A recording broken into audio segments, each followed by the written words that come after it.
Good morning, everybody. Good morning, good morning. How are we all doing? It is Friday fun day, and we are back working on our crocodile. We are a lot warmer today. We're at a balmy 3 degrees Celsius, so everything is good. Everything is good.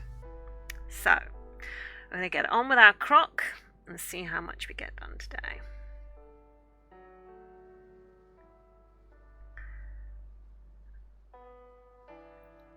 I must say this crocodile has turned into one of my favourite projects.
So how's everybody doing?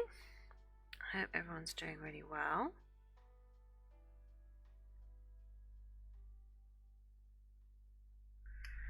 I need a light grey, possibly warm grey too. Let's try that and see how we get on.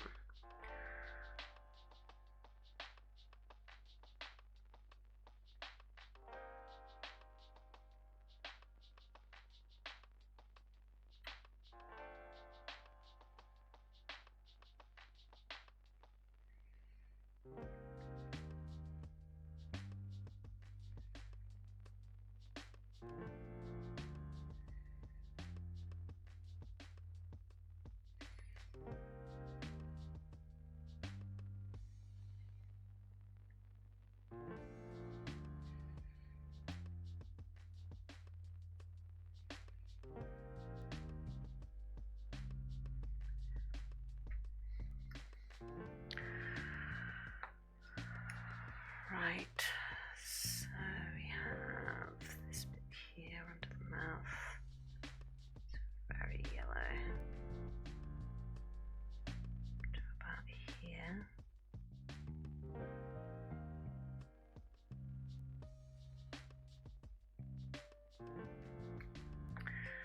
And then it goes into a brown.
Sienna.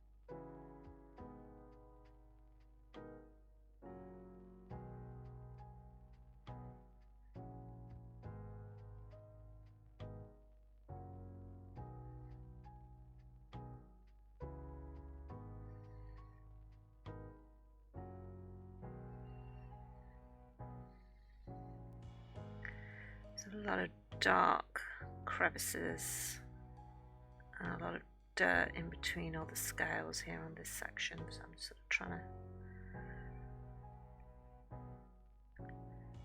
get that showing.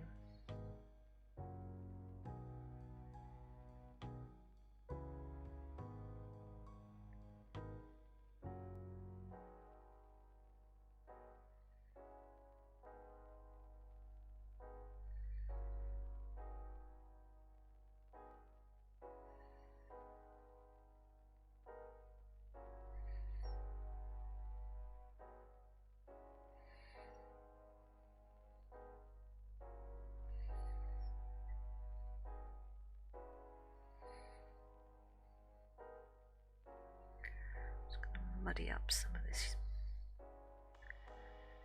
yellow.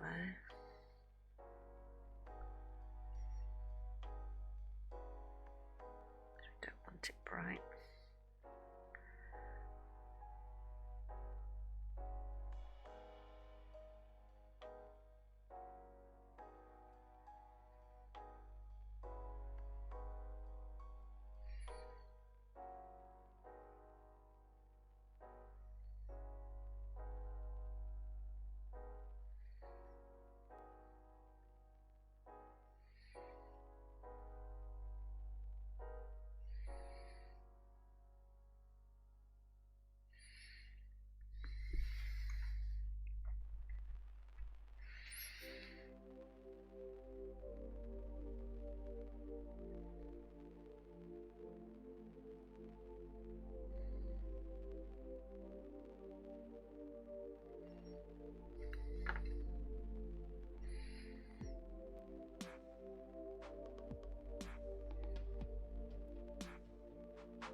Just need some dark brown here.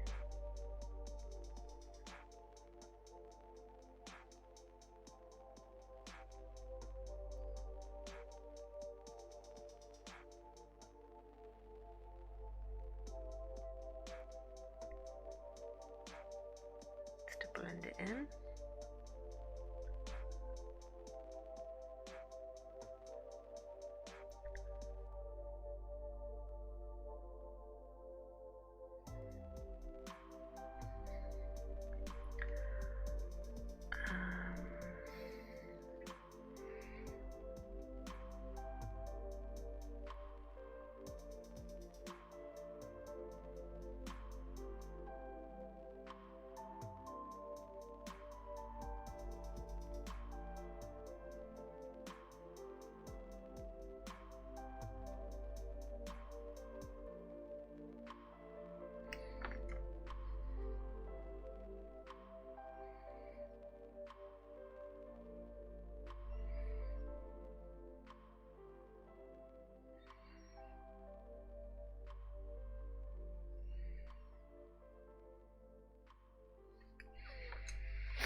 Sort of getting in that mouth crease.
Morning, Artsman. How are you? I'm good, thank you. Yeah, just concentrating.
Which one would be best? I think this one maybe to start off with.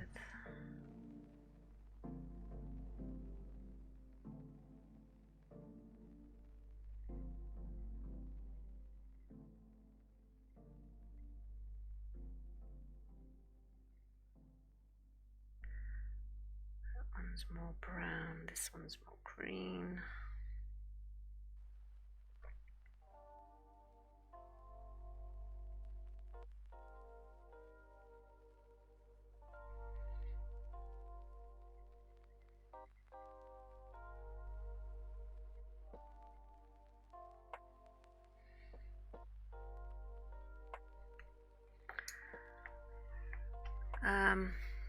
Doing all right on a new diabetes med. Oh, okay.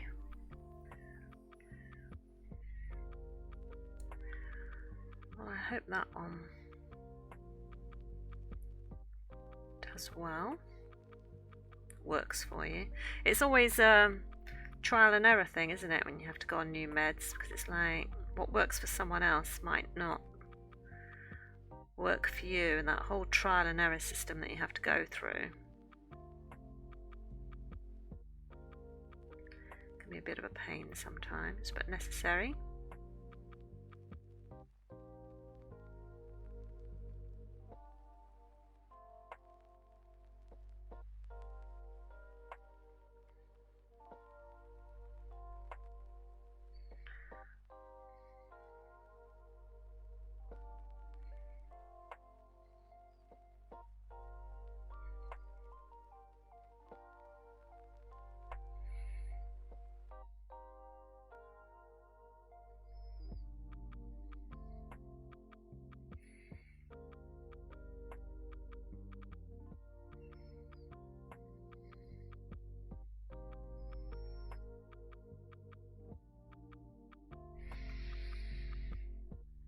Yeah, I hope it works too. Hang on, let me change this. Change this light. I've got it on the wrong light. Yeah, it's better.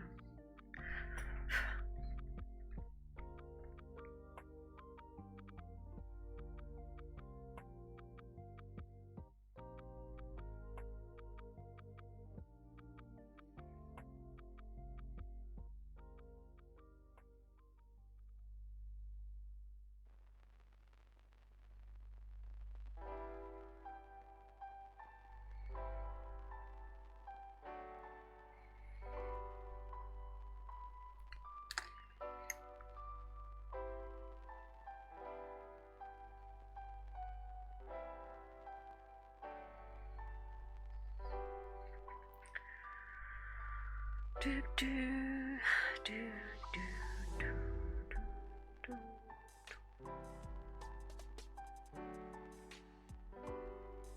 I miss being able to listen to pop music or whatever music I fancied,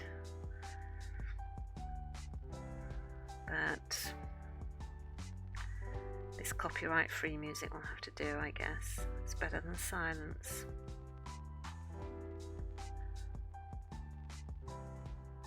I know that there are things that you can do to sort of split the audio and stuff, but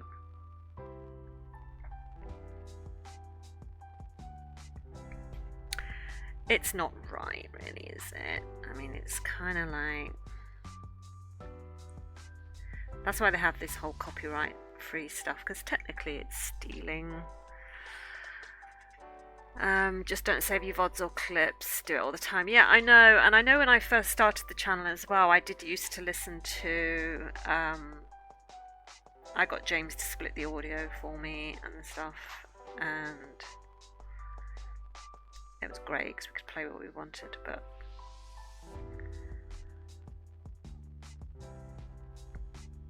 I felt bad about it.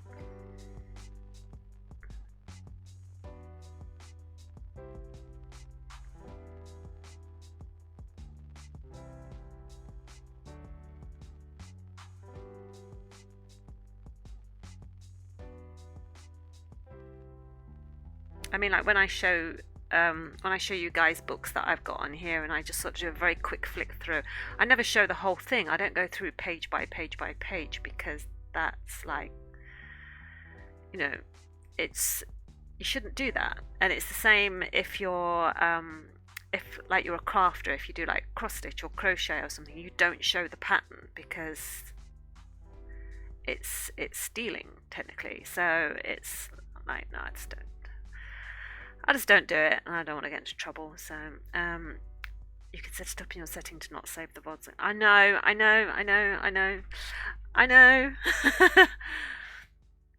I know we can.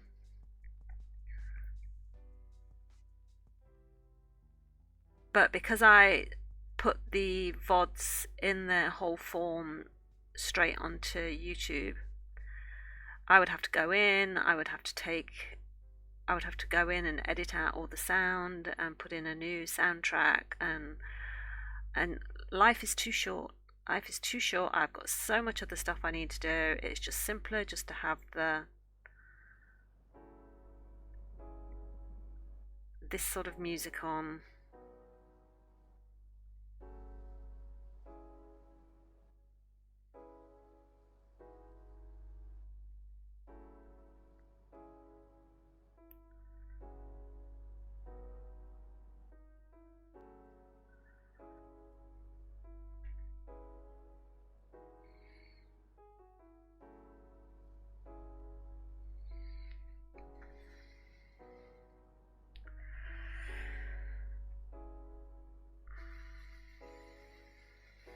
I need more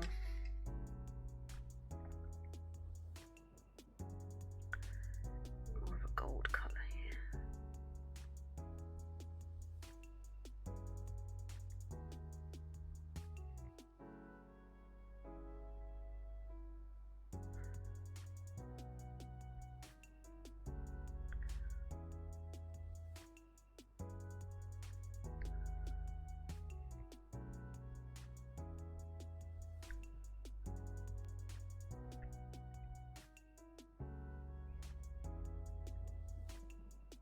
It's really weird on this croc how the colours of the scales over here are very light.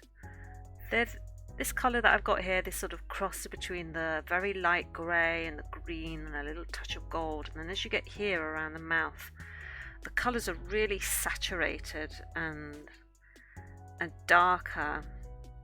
And it keeps making me look at the picture as if to say, do I need to make this end darker? But it's like, no, it's not how it is in the picture either. If you look at the reference picture, the nose end of the... Sorry, I should do it that way. The nose end of the croc is much lighter than this area here, which is quite dark. It's just a little disconcerting to me because I like the balance of light and shade.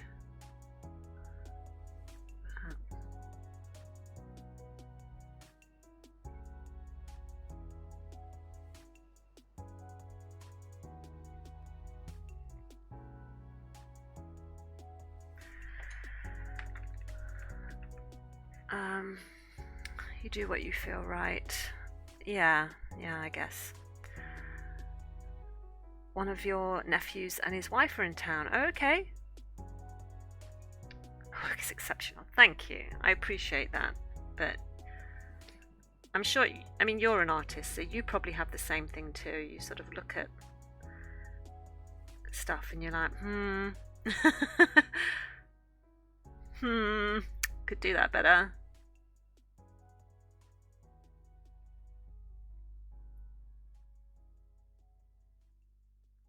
But thank you, I appreciate the compliment. I do.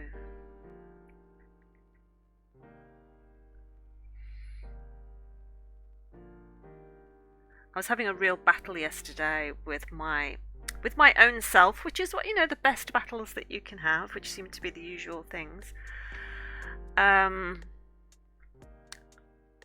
I'll often shade behind a piece if it doesn't look right. Yeah. I had one of those battles where I needed to acknowledge my ADHD brain, right? Because I'm having such a battle with it at the moment. It's just... For those of you who don't have ADHD, I think everybody's probably got some measure of ADHD, but when it comes to what I can concentrate on and what I want to concentrate on, it's a real pain in the butt. And I was just really sort of struggling with it yesterday in regard to my writing, because obviously writing is my day job, So I have to get that done. I have a contract, I have deadlines, I have to get it done. But if something isn't holding my interest, it's really hard for me to sit there and do it. And I was really struggling with that yesterday, and sort of trying to look for answers from other writers that have, who struggle with ADHD, and how do you focus. And I think I've spoken about this before, about trying to find things that are the things that make things interesting to me. Is if it's a challenge, if it is brand new, it has to be novel, it has to be a challenge, it has to have some sort of reward, and it has to hold my focus, obviously. And it's really struggling with it yesterday, and feeling like I was behind everybody else, which is a real sort of mix of imposter syndrome and not envy. It wasn't envy at all. It was just like I felt like everyone else who's in the same field as me, who writes for Harlequin, Mills and Boon, that they all seem to be doing other work too. So they don't just write for Harlequin, Mills and Boon, they write other stuff. Either they've got their own pen name and they indie publish, or they're hybrid publishers, or they have another publisher that they write a completely different genre in. And I've been trying to do that for years, trying to write something else that's not in the romance genre. And I haven't been able to manage it because I don't have a deadline. I don't have a contract for it. I very frequently start writing something because I have this wonderful idea for it, and I start writing because it's like, oh, this is new, this is exciting, this is great. And then I get about a chapter into it and I'm like, oh, this isn't great, this isn't as shiny on paper as it was in my head, and so therefore it's not good enough, and so therefore I abandon it and go to the next shiny idea. And I do that all the time, and that's all part of that sort of ADHD, can't settle. I have a perfectionist thing going on, and it is such a pain in the butt. Do I write the same type of stuff over and over?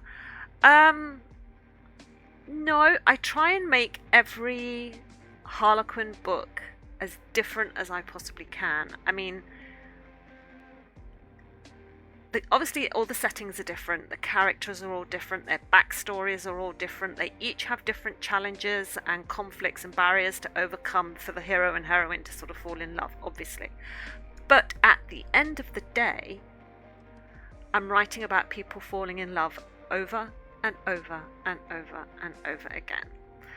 And that is the bit that I find challenging, because it's like, how do I find new ways to describe those sorts of feelings? How do I find new ways that makes it entertaining for the reader as well as entertaining for me as I'm writing it, to sort of hold my attention? And so that's what I struggle with, because I absolutely refuse to write, a similar story twice. Absolutely will not do it. I actually had that once. I'd written one book about a couple that had originally been married, but they'd broken up because they couldn't have children. And then they meet sort of like 10 or 15 years later, and sparks fly, and etc., etc., and they get their happy ever after. And I wrote that, and I enjoyed writing that story. And then the editors asked me to work on a series with some other writers, and they assigned me a story that they had come up with. They don't often come up with the stories themselves, but occasionally you will have an editor-led continuity. And they had come up with a set of stories and selected which authors they wanted to work on these stories. And they gave me this story. And it was about a couple that had been together, couldn't have children, and had split up.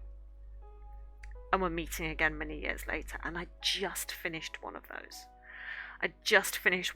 And that was the hardest story I've ever had to write, because I had to find a completely new way to write what I'd just spent 6 weeks writing previously. So that was really, really hard. Have I ever thought about writing kids' books? You could do your own artwork. Oh my gosh. Writing for kids is tough. Writing for kids is so hard. It's one of the most competitive fields that you can get into. And like publishing houses and agents who work on kids' books, they can get like 3,000-4,000 submissions from aspiring writers every year, and they'll take on maybe one, maybe two. It is so hard. So hard. And they generally will only employ like one person to do the writing and an illustrator to do the artwork. I'm sure that there are people out there that do both, but I think you've got to have an established name for yourself before they'd even consider anything like that. I see, what do I know? No, it's a good question. It's a good question because a lot of people don't really get the whole how publishing works. And I mean, I've been doing this since 2015 and I am still explaining things to my husband about how things work, because he'll say, oh, why don't you do this, or why don't you do that? And I'm like, well, I'd love to, but my brain won't let me.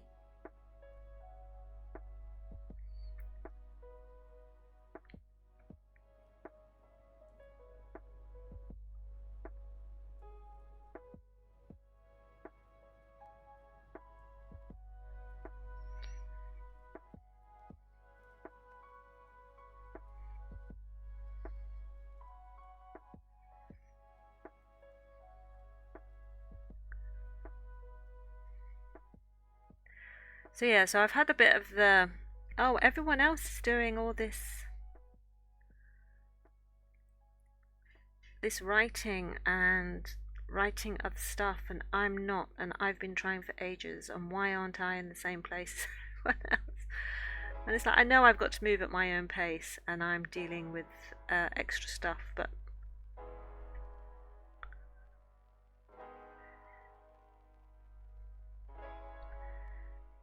it's a bit of a pain. It's a bit of a pain.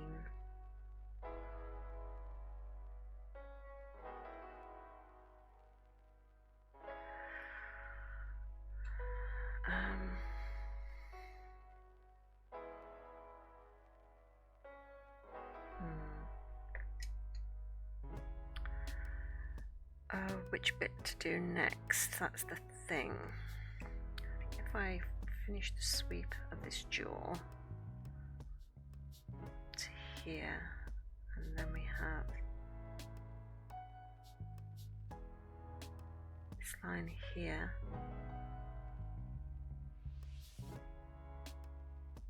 That joins it.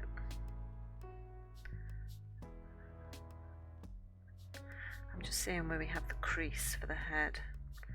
So this comes down this way.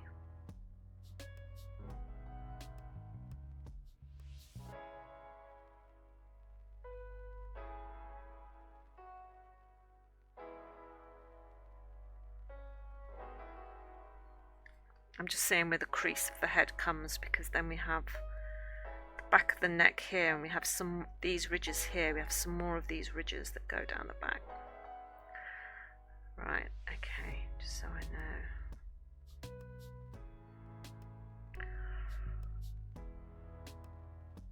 Oh, excuse me. I don't know why I'm yawning.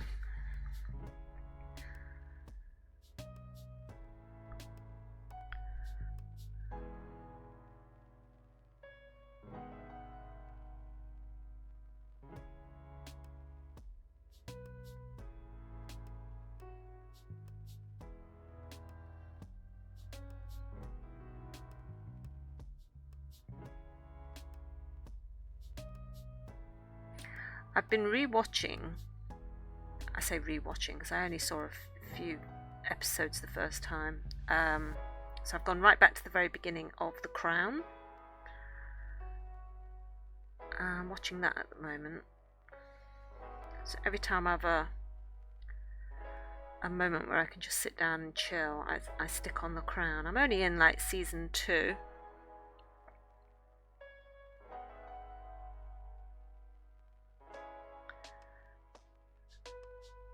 And yeah, enjoying it very much actually.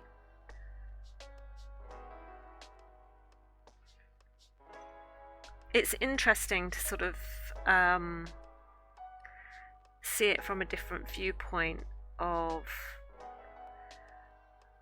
I think as a commoner, you sort of think of the royal family as like, oh, they have these really privileged lives where they get to travel around the world and, you know, do all these meet and greets and stuff. But at the same time, I don't envy them that at all, because I think they have to go to a lot of stuff that I would find incredibly boring.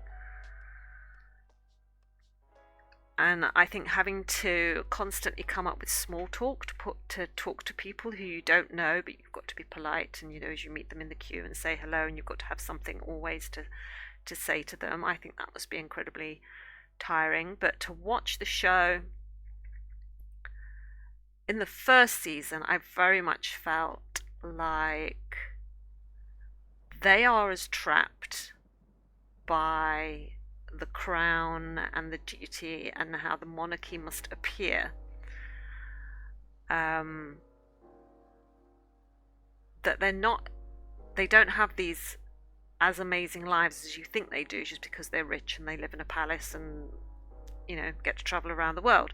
There's a lot of other things that they are restricted by and that they cannot do, and they're not allowed to do, they're not allowed to say, and all those rules that poor Prince Margaret had to follow about not being allowed to marry the person that she wanted because divorce wasn't considered at that time in the 1950s. You were not allowed to remarry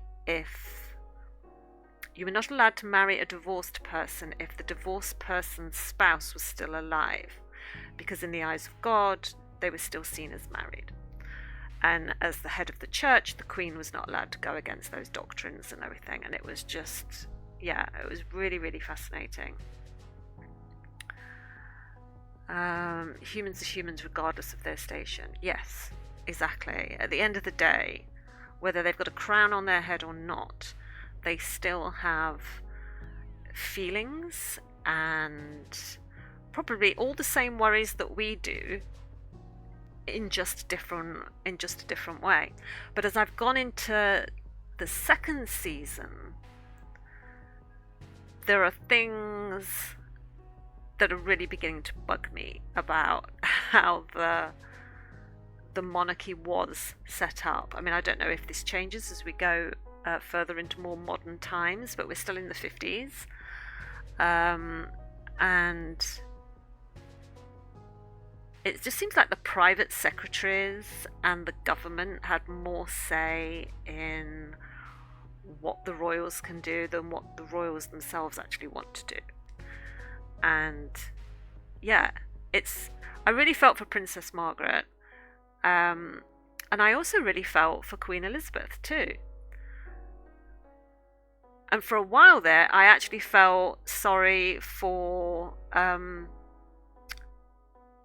Edward, who abdicated the throne to be with Wallis Simpson, because all he did was just love this woman. And then all that stuff came out about him in the Marburg files, and I was like, oh my gosh, okay, so don't feel so sorry for him anymore. It's very weird how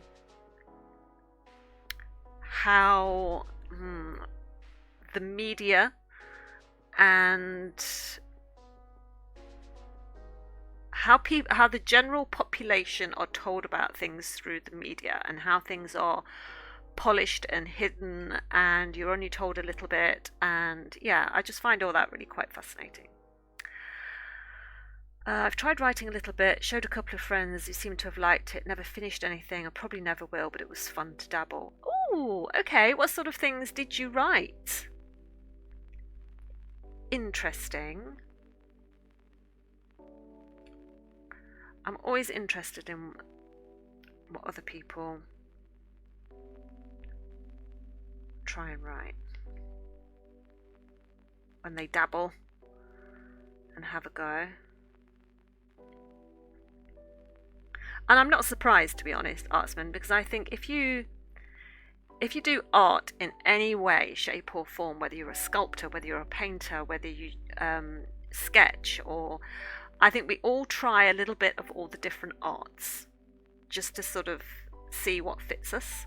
So the fact that you tried a little bit of writing and you dabbled in a little bit of writing does not surprise me, because I think we're attracted by art. We like the freedom that gives us.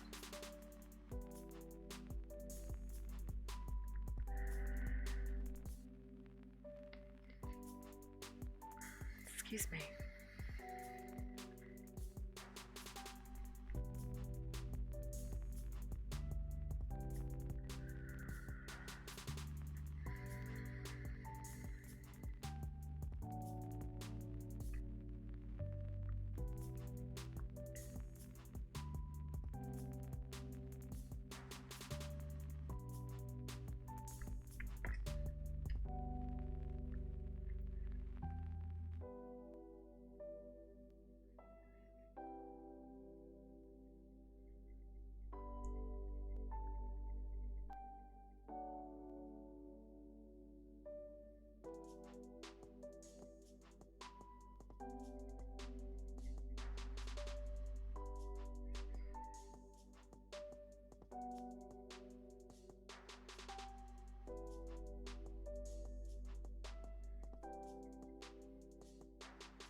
One was a story through the reader's perspective who lives in a modern magic world. The other was a fantasy story about a dwarf who goes to a nearby town and goes on a quest. Neither are finished. That sounds just like you, and I'm saying that from having seen your art, because you seem to like drawing magical creatures, fantasy creatures, dwarves. That seems to be where the space where your head is happy. So I agree with you about dabbling in other types of artistic stuff. Oh, let me tell you, I have tried so much stuff. I mean, I've said before, I do knitting and cross stitch and crochet, and I used to paint those little Dungeons and Dragons figures, and so I used to do that. I used to make all the little Airfix models. I used to put together things. I used to spend hours putting decals onto things and making sure that they were straight. And always written, played music. I used to be very, very good at the recorder and the keyboard, and I always wanted to learn how to play the guitar, but I could never coordinate one hand on the strings while the other on the strets. Is it called strats? I don't know. Still looking forward to getting that book you got me to order. Oh, the Mythical Beasts. Have you not had it yet? Oh, you'll so enjoy it when you get it. I have been enjoying looking through mine. When I come up to bed each evening, I would just sit and look through one monster at a time and just sort of go through and just sort of look at the concept sketches and the research and how someone comes up with creating the character and everything. It's just so good, and it's such a lovely book. It's almost like a coffee table book, I think. I used to make little houses and cardboard weapons, masks, played the keyboard, played the trumpet as a kid. Oh, I tried to play the trumpet once in school. I can remember my music teacher was like, okay, you're really good at at the recorder, but you know, that's quite a childish instrument. Let's try and get you onto a more professional instrument. And at first he gave me the clarinet, and my eldest brother had played the clarinet, so I thought, oh, okay, yeah, I should be quite good at that. And did not have the huff and the puff for that. I mean, I did eventually, after a lot of practice of training myself to get the huff and the puff. And then it was like, well, let's try the trumpet. I just could not do that to save my life. I got some very weird noises out of the trumpet that sounded like some sort of asthmatic pig.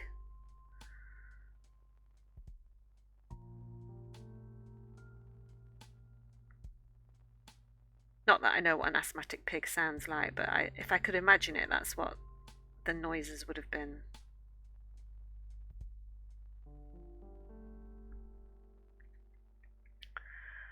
I have a lot of hot air, so I was good at it. Oh dear.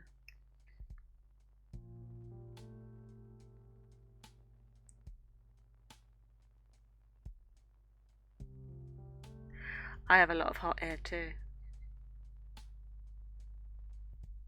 but I wasn't good at it.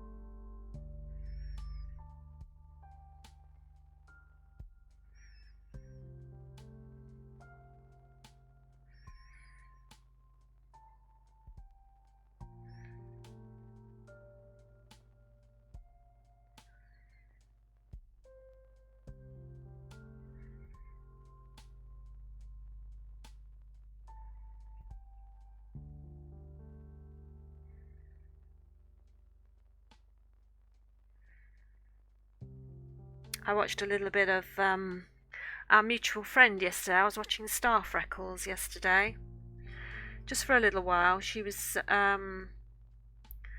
embroidering a frog, reminding me that I once did embroidery.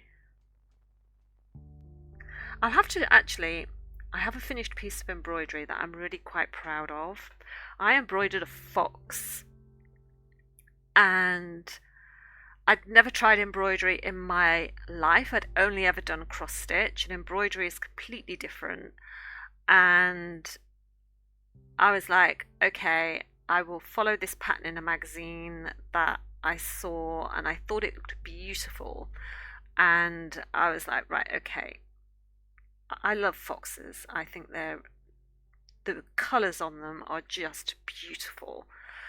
And I thought, right, I'm going to embroider a fox, because that's what you do. And for my first piece of embroidery, I am so proud of it. I've got that downstairs actually. I need to frame it. It needs to go in a frame so I can actually put it up on the wall, because I am quite proud of this piece.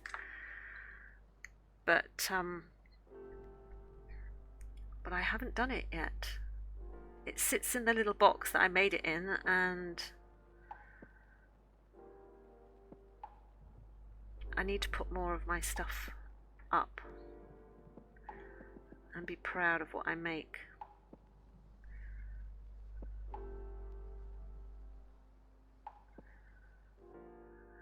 This goes all the way up to here, this yellow.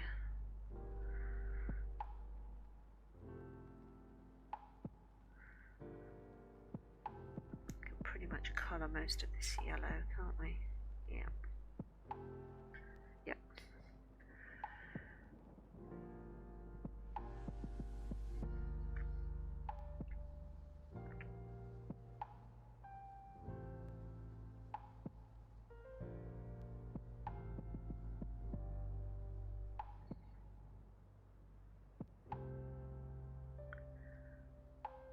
There's quite a stark line here at the edge of this jaw, so I think it really needs to sort of stand out with the yellow.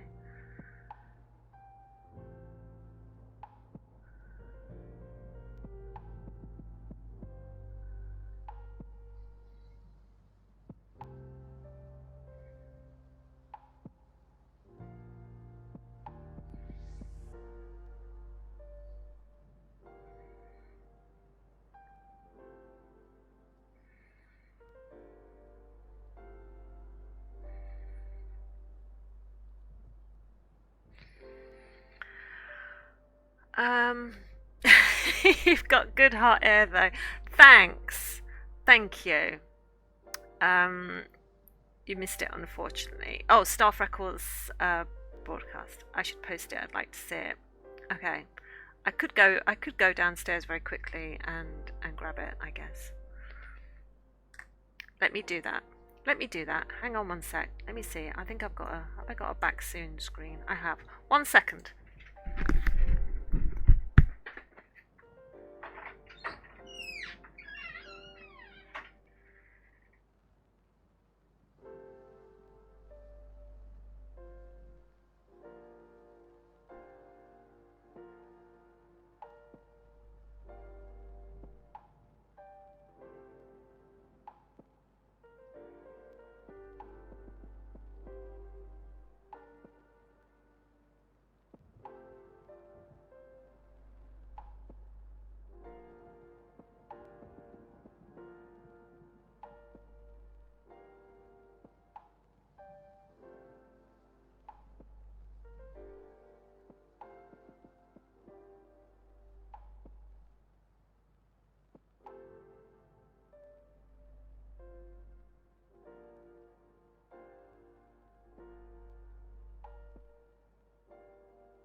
Okay, no, sorry, it's not in the box that I thought it was in. So I will have to have a better look for that over the weekend, and I'll try and find it so I can show it to you. Damn it, where have I put it? Now I'm going to be like, where did that go?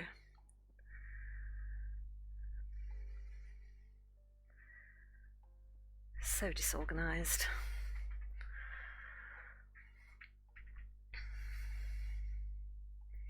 You know when you think you've put something down, you think you know where it is.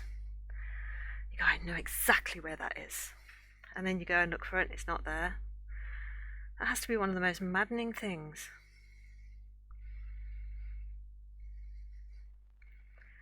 I could have sworn it was in the bottom of my embroidery box. Or my sewing box where I put all my sewing stuff. It's where it's been for ages.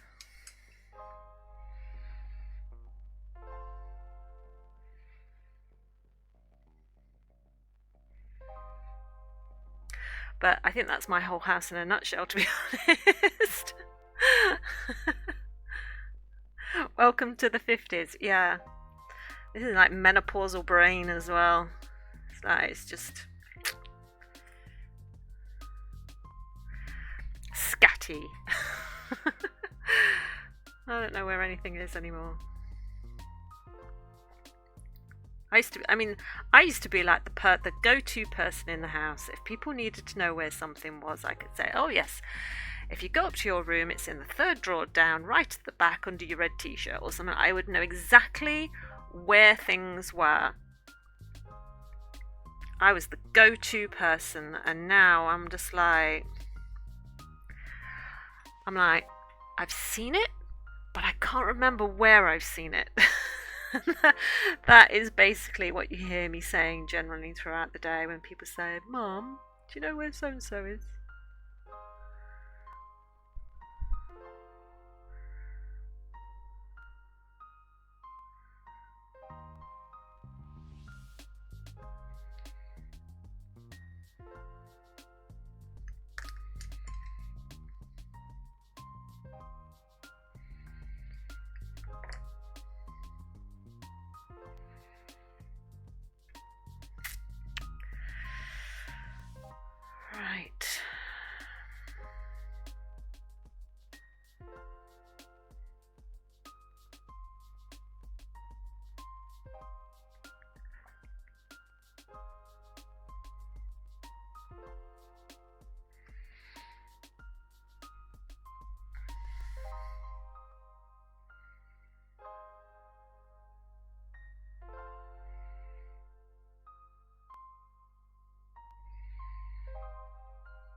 I always joke around with younger streamers of what they've got to look forward to.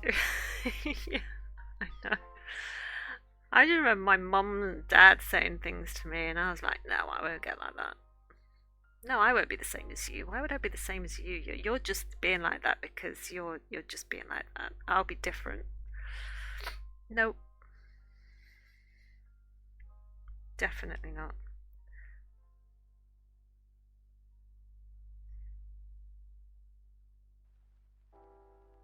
Like I noticed this year when we were it usually falls to me to wrap all the Christmas presents, right? And I will put on some Christmas music. I will sit on my bedroom floor. I'll have everything around me. I'll have the paper. I'll have the tape. I'll have the scissors, the pens, the labels, everything. And I'll sit there and I'll be merrily singing away. And I'll do the wrapping and put all the presents to one side, ready for Christmas, and clear up and go and do something else. But this year, I noticed that every single time that I sat down on the bedroom floor to wrap presents, when I went to stand up, I made so many weird noises. Sort of, oh, my knees, oh, my back. I was just like, what? Where did that come from? That was not there last year. It's just like, oh, okay. I definitely need to get back into the yoga.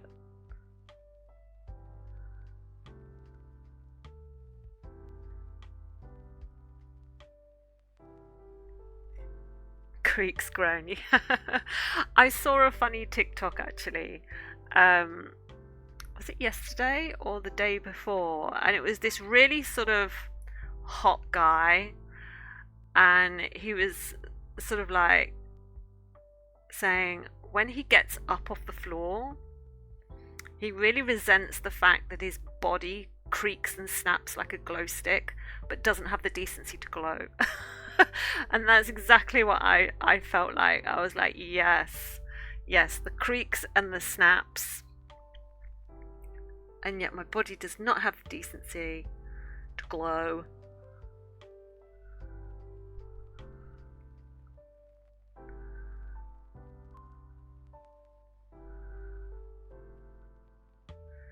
You nailed it.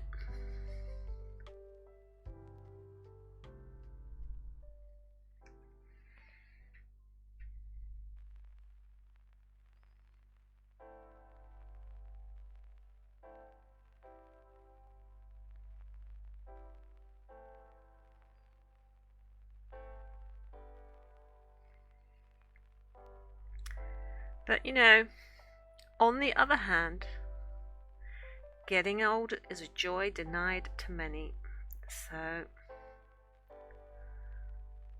just going to embrace it and laugh about it. My mom can't get off the floor without some kind of aid. Yeah. Yeah.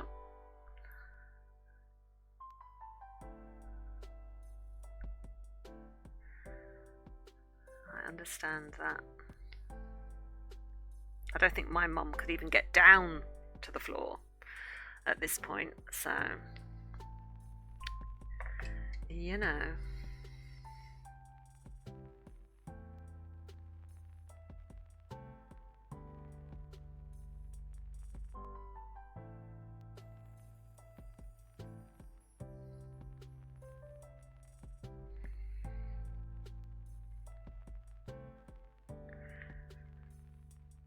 But having said that, yesterday I was actually quite proud of myself. Now I think about it. Yesterday I decided that I was going to start doing some decluttering around the house, because I very much would prefer the minimalist look. But I am married to a bit of a hoarder, and all of my kids seem to be hoarders too. None of them seem to want my aesthetic, and so I am constantly battling stuff. There's stuff everywhere, and I thought, right, it was very much if you can't beat them, lose them sort of mentality for a long while there. And I was like, no, I'm not having that anymore. So I thought yesterday I decided I was going to start to declutter. And rather than try and tackle the whole house as a whole, which would completely overwhelm me, see previous comment about ADHD brain, I thought I need to break it down into small little zones, small little jobs. So yesterday I decided to do the space under our bed, where I thought we only had I have a couple of long flat boxes that are filled with copies of my books. And I thought maybe we've got a little bit of bedding under there as well, in those vacuum packed baggies to create space.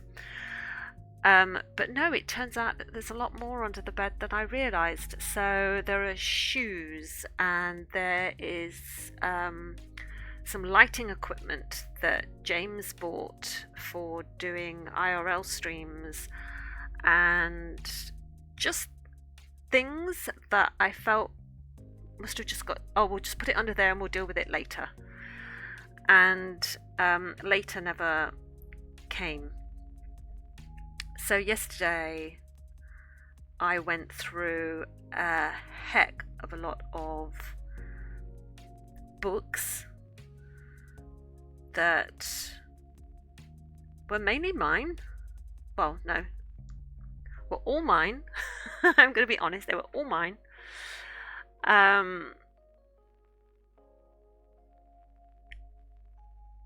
That's how I am, shoving things under the bed. Allow.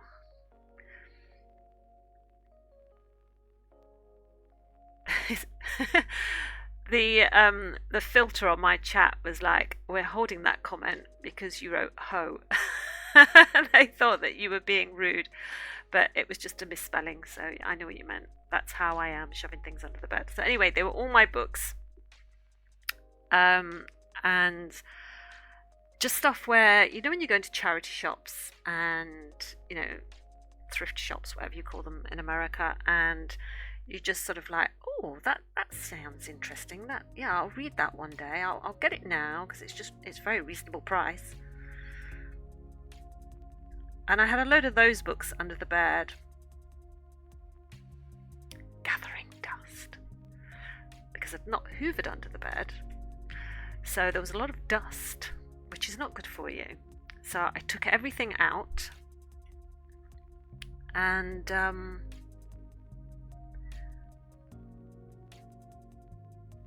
started sorting it. So I started sorting it into the books that I wanted to keep, the books that were going to get chucked away. Yes, I know I could have sent some back to the charity shop or sold them on eBay, but I just don't have room to keep storing things. And I know that if I created a bag to go to the charity shop, it would sit in the hallway or sit in the car for months and months and months, because no one would ever remember to sort of get it out and deal with it. So I just thought, no, just stick it in the bin, get rid of it. So I did that.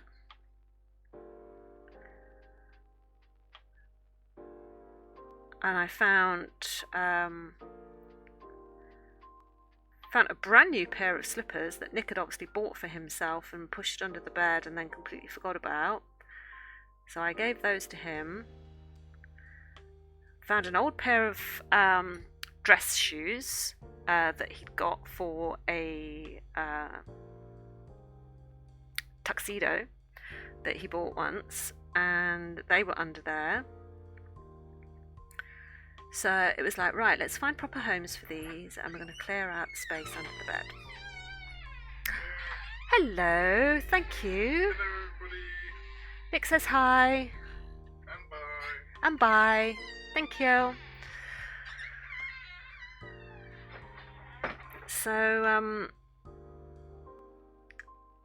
So yes, I took everything out and gave everything a hoover and resealed the vacuum packs, because a couple of the vacuum packs, they'd popped. And so sort of, you know, redid those and everything. And I'm going to try and get James to come down and collect his lighting equipment to go up to his room so that it's not sat in my room.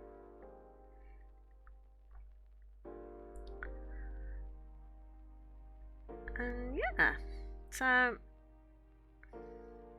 I then sat yesterday making a list of all the different areas in the house that I wanted to work on and declutter.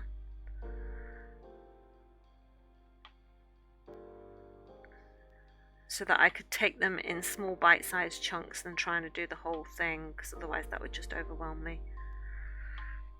And we shall see how we go.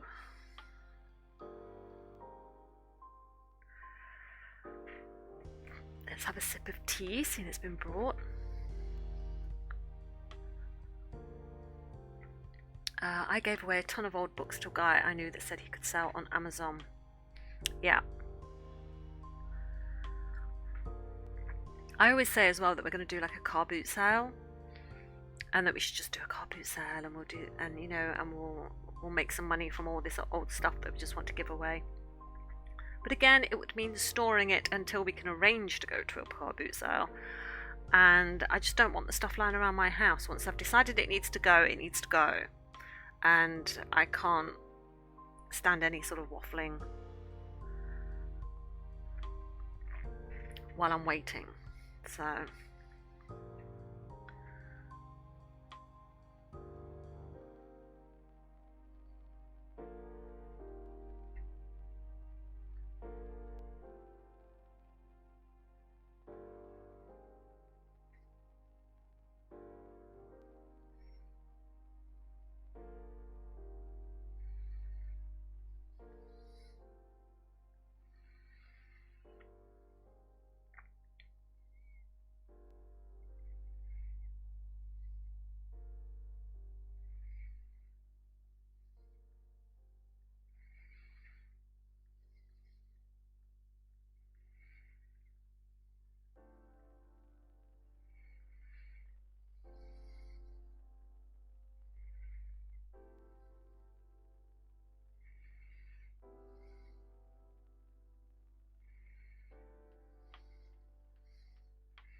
another slurp of tea.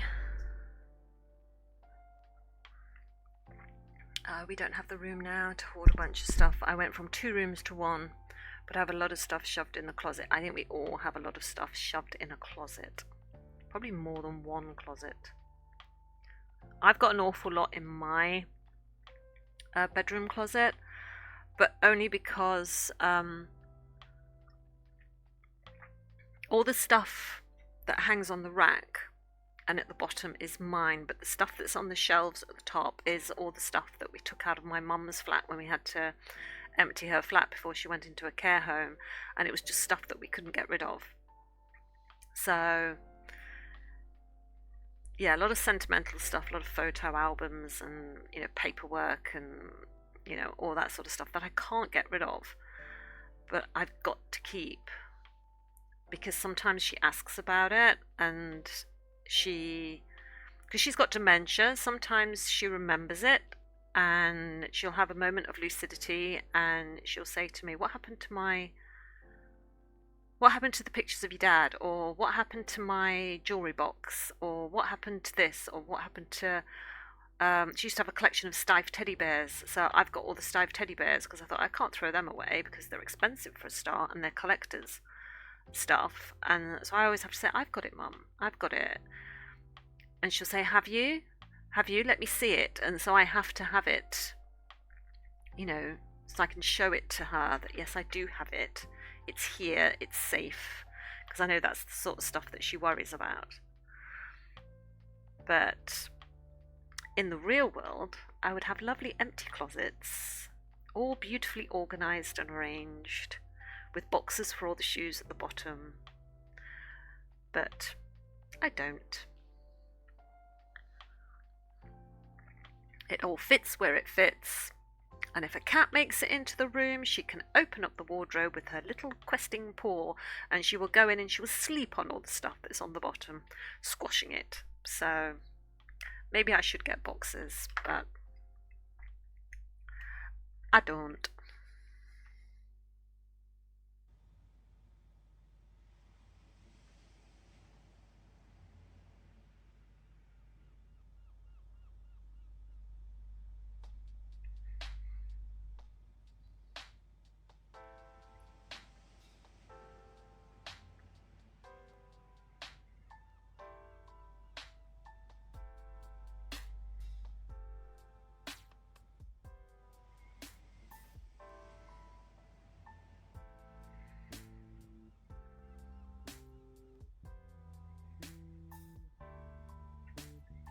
Do you know, if you'd have said to me before I started drawing a crocodile, what colours do you think you would use to draw a crocodile? I would have just said like grey, brown, and maybe a murky green. I never thought I would have to use so much yellow.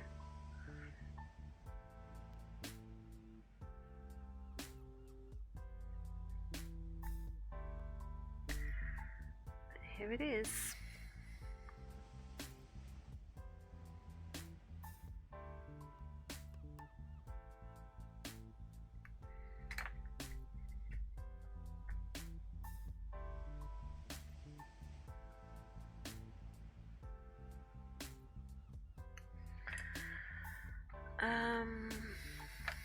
Let's use no, not the warm grey 4. Where's the warm grey 3? Warm grey 3.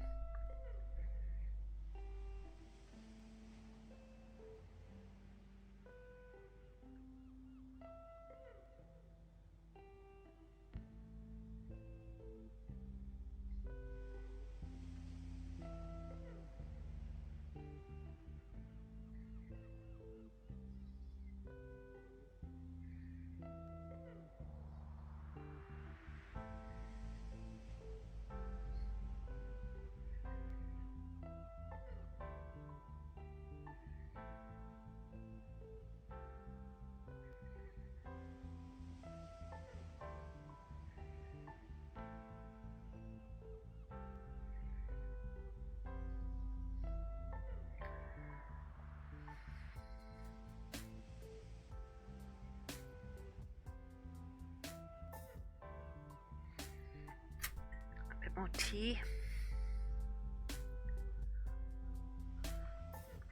I could take a picture and show it to her on my phone. Yes, I could. But do you know what? I think I would feel really bad about not having it. Personally. You know that whole sentimental attachment you place on certain items? I very much feel that I would feel bad about getting rid of it. And even though I've asked my brothers if they would like to, take possession of any of these things, they're all like, no, it's fine, you can have it. It's like, great, thanks.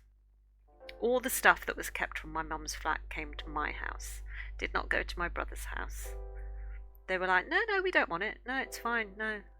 But someone had to take responsibility for it, and it fell on me. So, I have something that my grandma gave me years ago. Exactly. It's just, and even if it's not something that the rest of the world would consider to have value, there's just that sentimental attachment to it that you're just like, I'm sorry, I just cannot imagine letting go of this item.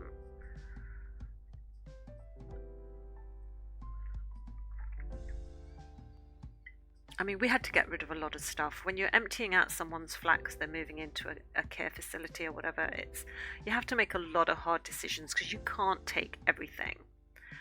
And that was such a hard job because we had one day, well, not even a full day. We had about 5 hours to empty out her flat.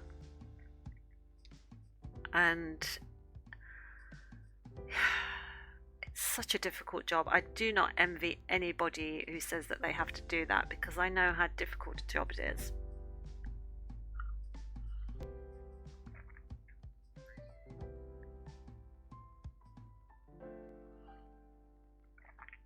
Yeah, it is rough. It is rough for anyone who has to do that.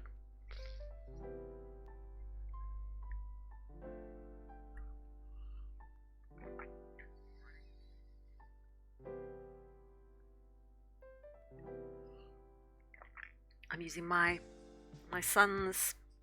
I put ketchup on my ketchup mug because he does.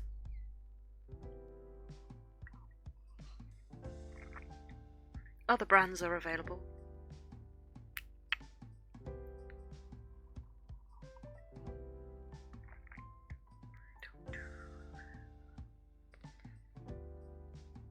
Sorry, tea break. So I was just in a world of my own there, just thinking, I just enjoy my tea.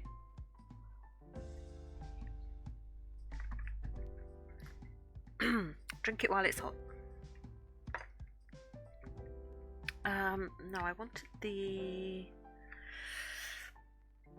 dark brown.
I think I am going to have to go in and just darken some of these lines here, because this seems so dark compared to that. I know I've got the overhead light on it, so that's not really helping, but if I try and take some of the light off it, no, that's not helping. You can see that there's a considerable difference in the darkness and the tone, so I think I might just have to go in and just sort of ever so slightly darken some of those scales just to balance it out, because I just feel like there's just too much here at this end of the face compared to this end of the face. Anyway, we shall see, we shall see, we shall see.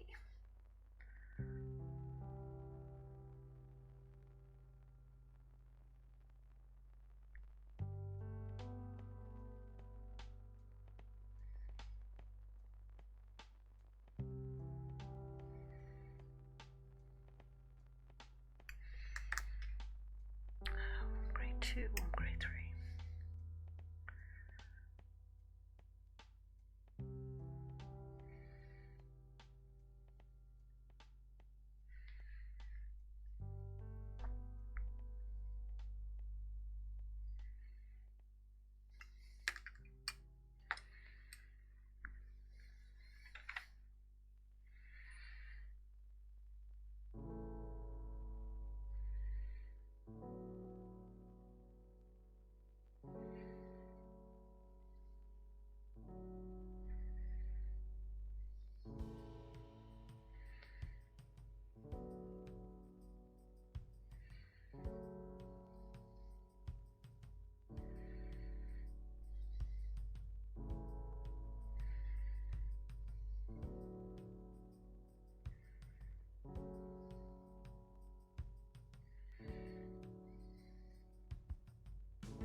I think I'll hop back on my game. I'll catch you next time. Yeah, thanks. Yeah, thanks for joining me today, Artsman. Enjoy your game and have a great weekend, and I will see you next week.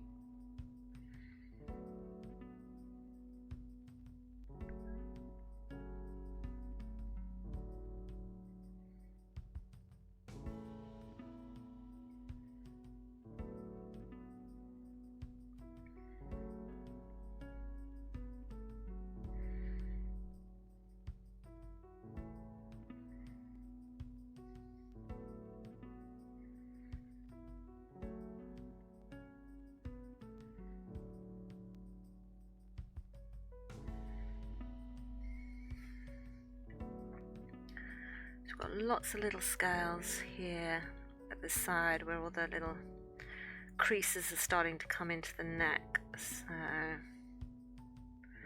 they're not incredibly detailed, but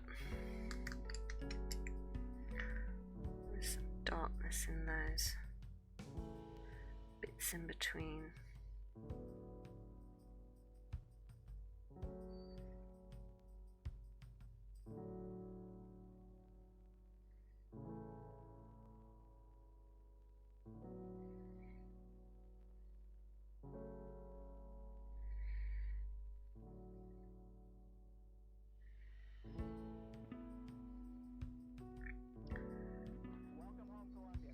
I hope everybody's got some nice plans for the weekend. I have got a shed load of chores, but I've made myself a list so I don't forget any. And I like the satisfaction of sort of checking things off a list. Because sometimes I think you can get to the end of the day and you feel like, have I done it? Have I done anything? Have I done anything today? But then you can look at your list and you can see, actually, yes, you did all of that.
It's gone a little bit blurry.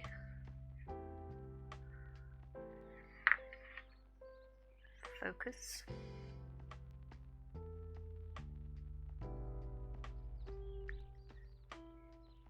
Keep your focus.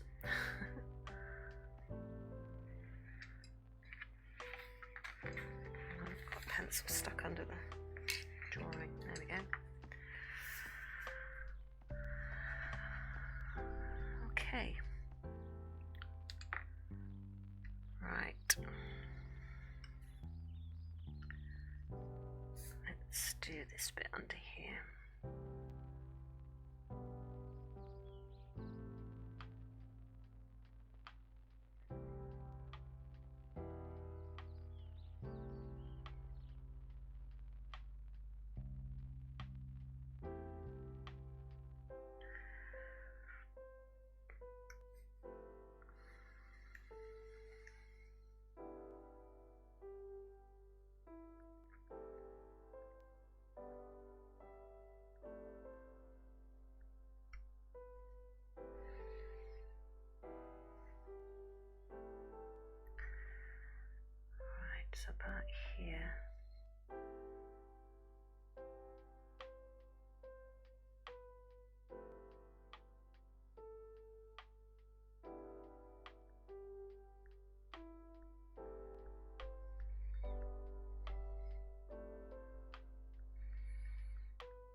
Need to get this shadow under his neck now.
It's just a pencil line here. I just pressed a little bit too hard.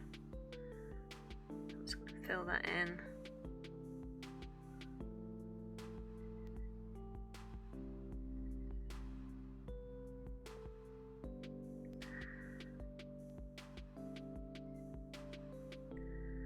Just bring that red onto the dark brown, and then that can all sort of blend together.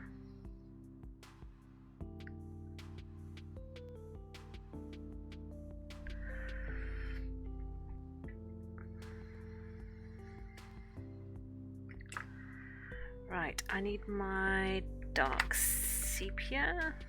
Yep.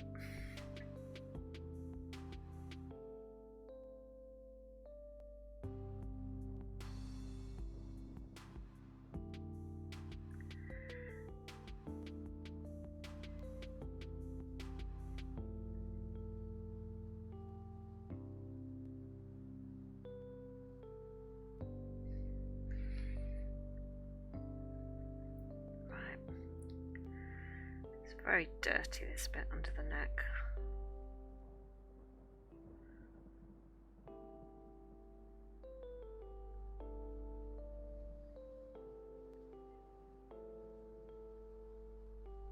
If I change that to the brown.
So I think I need more of this gold under here. My base colour.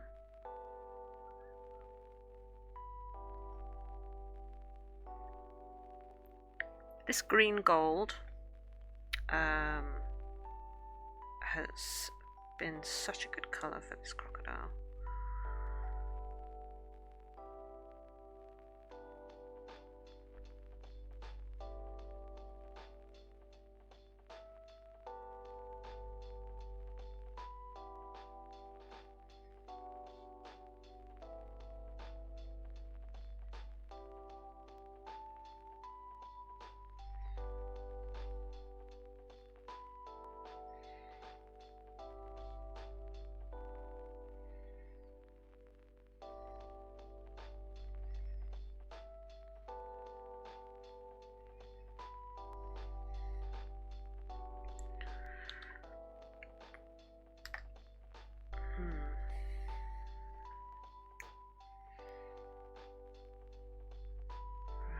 So it's here that we have the brown.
It's quite a weird mix of sort of browns and reddy browns and yellows and golds and green. There's just such a mass of colours here on the underside of this croc that it's quite a blend to get right.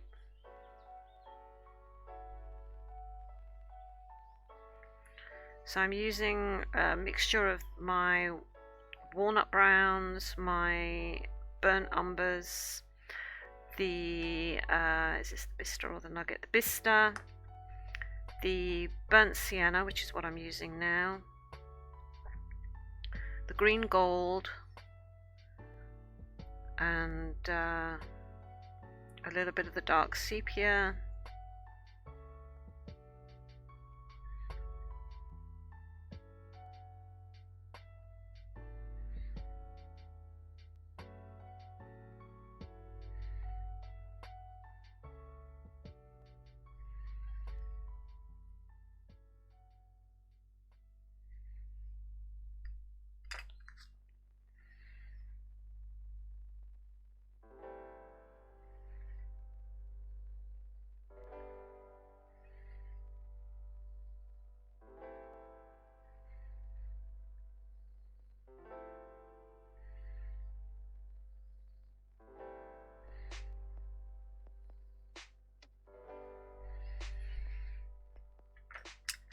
Just go in those bits where it's got a little bit of shine, just putting in that gold again. because you really want that feel of dirty, muddy, almost slimy scale that's underneath this croc.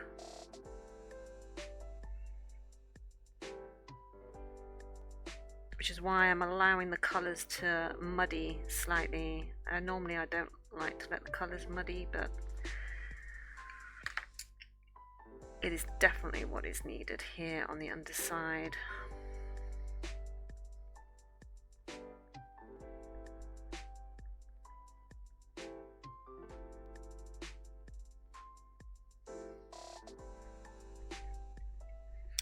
Hey Carrie, how are you? I'm good, thanks.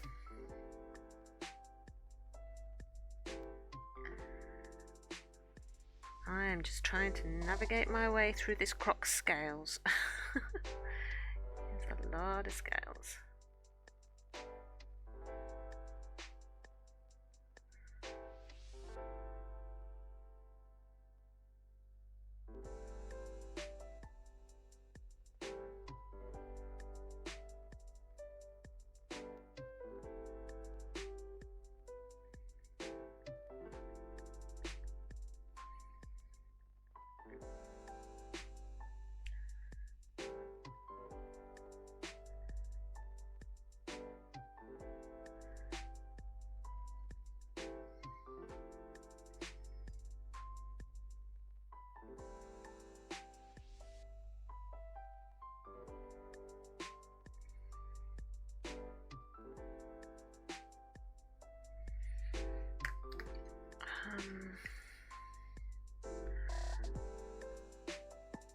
Just going to put black just on this edge, just ever so slightly.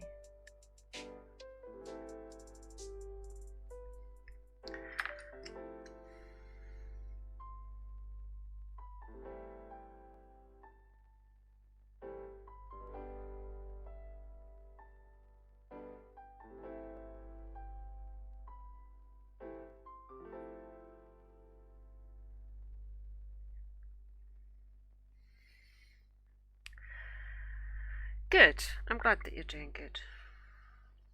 Are you looking forward to your weekend?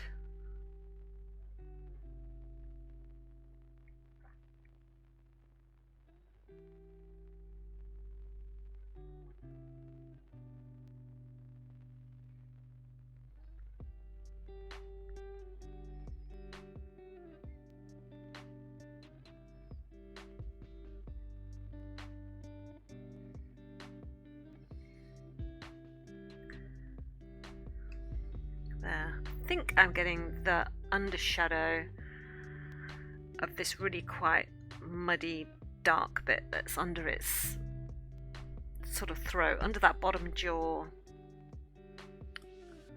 throat bit.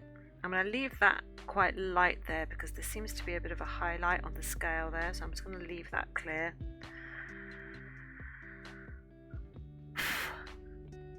Right, okay. I'll do this little bit back of its head now.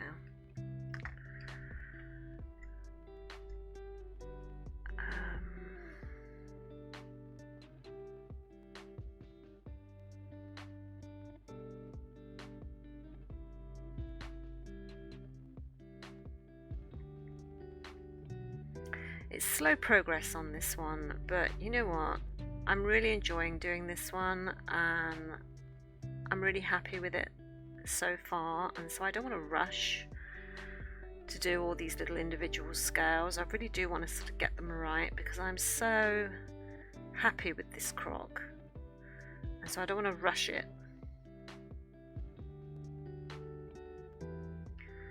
So I will keep on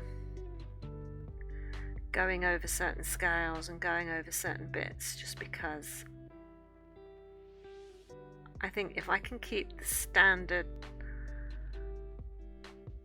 of the colour that I've got so far and the shading that I've got so far, then I think this is going to be quite an outstanding piece for me.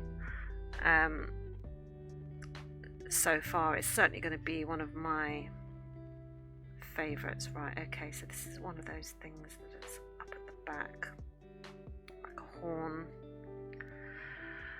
I am actually. It should be a nice relaxing one. Oh, good. When you can get a nice relaxing weekend, they're just the best.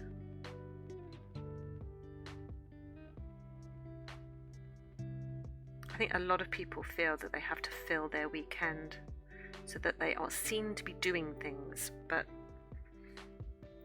I very much feel like you do you. And if that means having a weekend where you just get to relax and chill and don't go out and don't see anybody and don't do any socializing, then sometimes they can be the best weekends where you just sort of take time for yourself.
One of those horns there. There's a horn there.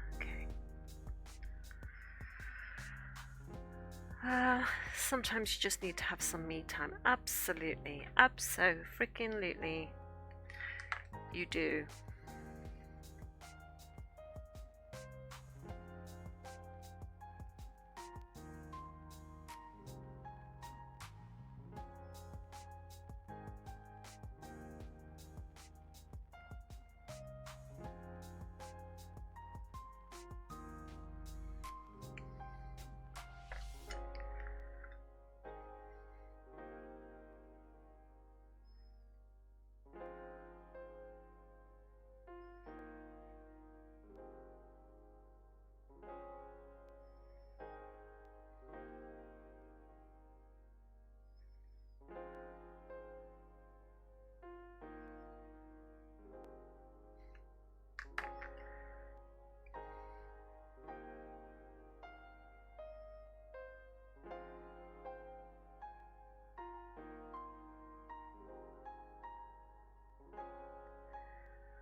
I'm a great advocate for taking me time every day if you can manage it.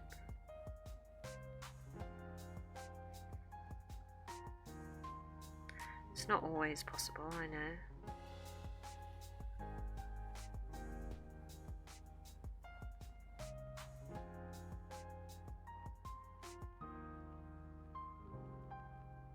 But self-care is very important.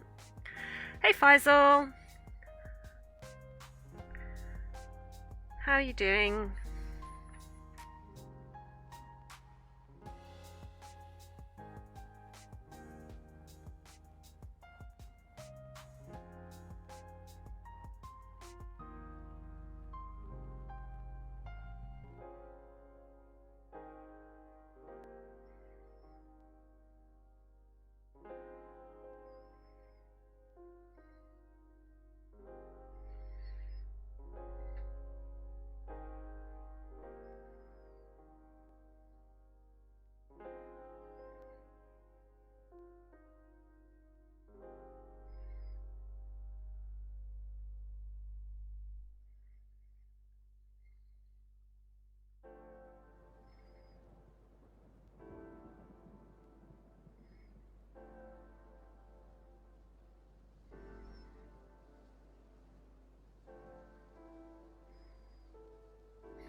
3.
Need to sharpen that pencil.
Really want to get that shadow in at the bottom and the hint of a curve, just so you can see that this bit almost sinks in.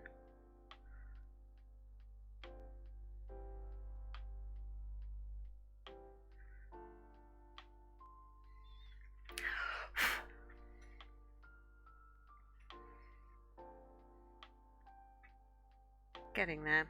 I'm definitely going to have to darken up this end of the Croc's face, not too much, but just so that this bit here doesn't seem so dark compared to this bit.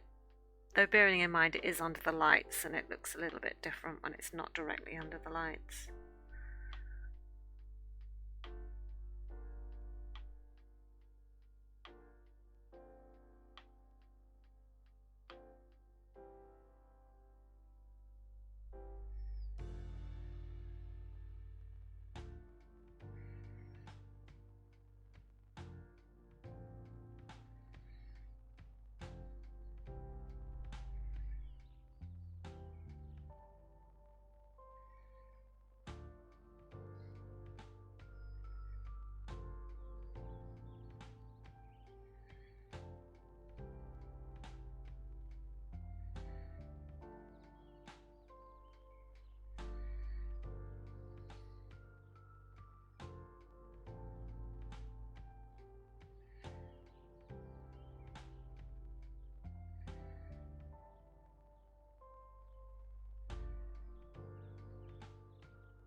There.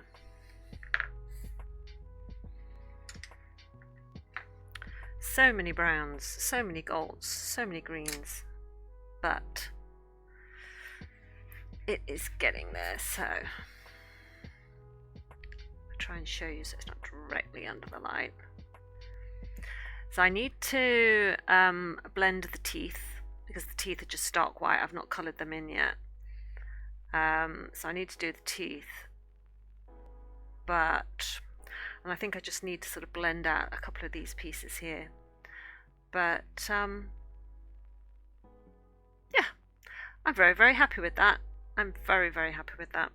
Really pleased with the croc as it stands.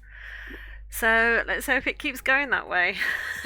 About to get into a really complicated area here, where you can see on the reference picture those scales have got very, very dark edges. So I think this part of the croc here is going to be quite dark. So I am going to need to sort of balance off this edge. I won't go in too dark, but just enough to make it seem more like I didn't start off really light here and then change my mind as I went through. So we'll balance it out later. But yeah, really, really happy with the croc. So thanks all for joining me today. Really appreciate your company as we do these little bits of art. Hopefully I will be back here tomorrow.